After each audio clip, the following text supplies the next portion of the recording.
তো দর্শক আসসালামু আলাইকুম। দর্শক আপনাদের প্রীতি ও শুভেচ্ছা জানিয়ে শুরু করছে আমাদের আজকের প্রতিবেদন। তো দর্শক আজকে আমরা এক অসহায় মেয়ের গল্প তুলে ধরবো, যার নাম হচ্ছে আখি। আখি কাউকে দেয় নাই ফাঁকি, আখিকে উল্টো তার স্বামী তাকে ফাঁকি দিয়ে চলে গেছে। তো আখি বর্তমানে একা আছে, তার মা আছে খুব অসুস্থ। তো আখির একটি সন্তান আছে, সন্তানকে নিয়ে খুবই কষ্ট করছেন। তো আখি স্বামীকে পাওয়ার জন্য সব কিছু উজাড় করে দিয়েছিল, কিন্তু আখির স্বামী আখিকে ডিভোর্স দিয়ে যায়, কারণ যৌতুক দিতে পারে না বলে আখিকে ডিভোর্স দিয়ে যায়। আখি দেখতে মাশাআল্লাহ বেশ সুন্দর, কিন্তু এই জন্যই তাকে বিয়ে করেছিল। কিন্তু কয়েক মাস সংসার করার পরে আখিকে পরিবার থেকে যৌতুক চায়, কিন্তু আখির বাবা নিয়ে আছে ছোটো একটা ভাই। তো আখি কীভাবে যৌতুক দিবে?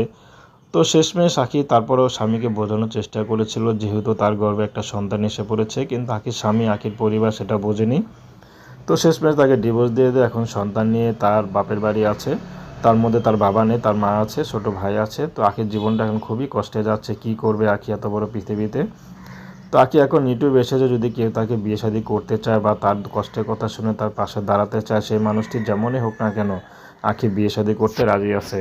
তো দর্শক, প্রেম ভালোবাসার সাহায্য সহযোগিতা বিয়ে শাদী করা আপনাদের একটা ব্যক্তিগত ব্যাপার। আসসালামু আলাইকুম।